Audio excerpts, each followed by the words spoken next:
I'm David Lennon with the Brentwood Bay Village Emporium with Eileen McGann. Eileen, you're as much a royalty of Canadian Celtic folk music as anyone, because I know who you are, which is in Celtic circles is good. Thank you. You've performed a lot. Welcome to the Brentwood Bay Village Emporium. Thank you. It's exciting. You're going to be playing with David Kay, who's ubiquitous on this show, at something called a Summer Solstice House Concert. Is that just what it is?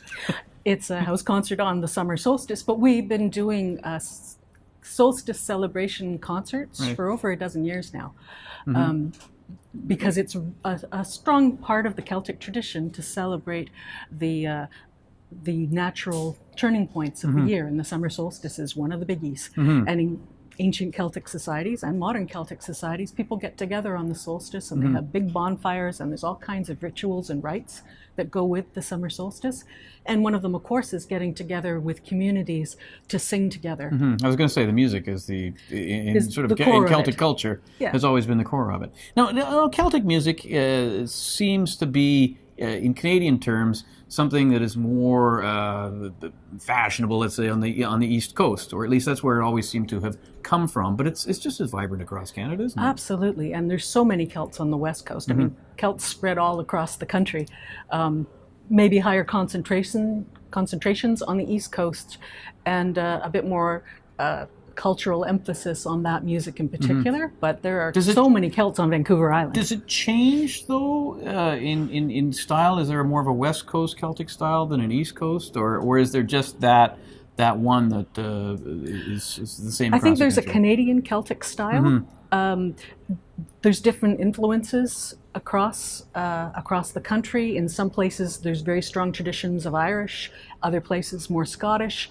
In the West, it tends to be kind of all brought together. You can sing Irish, Scottish, Welsh, no one's going to yell at you together. Nobody's going to yell at you. Oh, good man, you're doing it wrong. That's right. Or something like that. Never. I don't know, what accent was that? It could have been anything, right?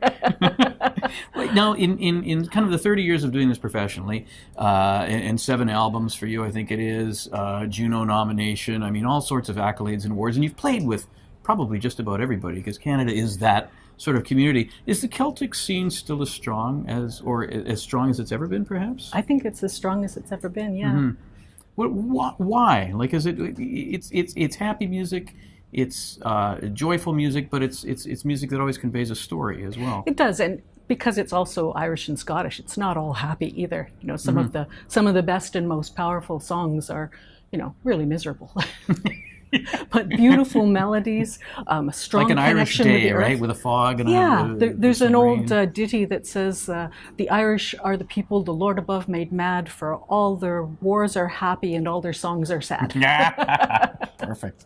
I got to ask you this. I know you played with Garnet Rogers. Like, Garnet Rogers is one of my favorite artists. So just indulge me for a moment. Like, this was quite a while ago you were playing with him, wasn't it? You guys sort of came onto the scene at the same time as solo artists? Yeah. Our first year playing major festivals was the same year, and for years we were always showing up at the same festivals. So yeah, we've done a lot on stage together, and he's been gracious enough to play on about 5 of my albums. Nice. No, and he's an incredible guitar player, and I bring his name up because David Kay, who's playing with you today, the song we're going to see, is playing this steel-bodied national guitar, and I remember seeing a Garnet Rogers play that in a concert once, and I just thought, the sound is so beautiful. And is that a great song to sing along to? Like a accompaniment?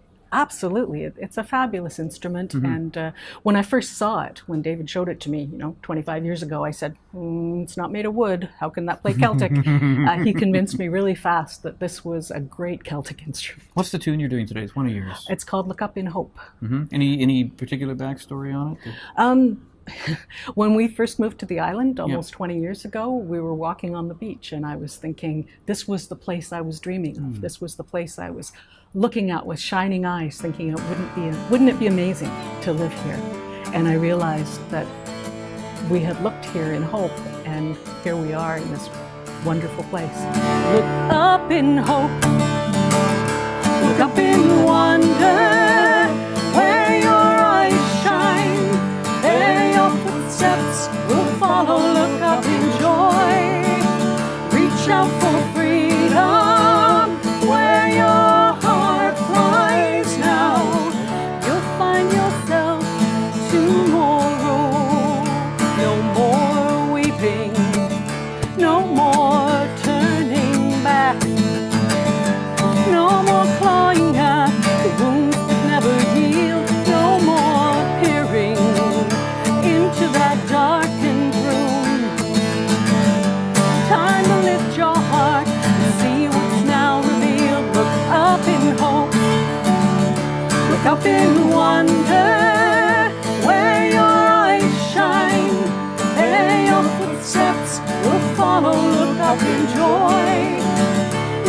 out for freedom, where your heart flies now, you'll find yourself tomorrow.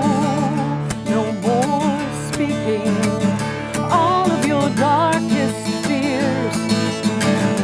No more conjuring the things you want to leave. Paint your vision in all of your brightest hues. Then step inside the painting and create what you believe. Look up in hope, look up in wonder, where your eyes shine, there your footsteps will follow. Look up in joy,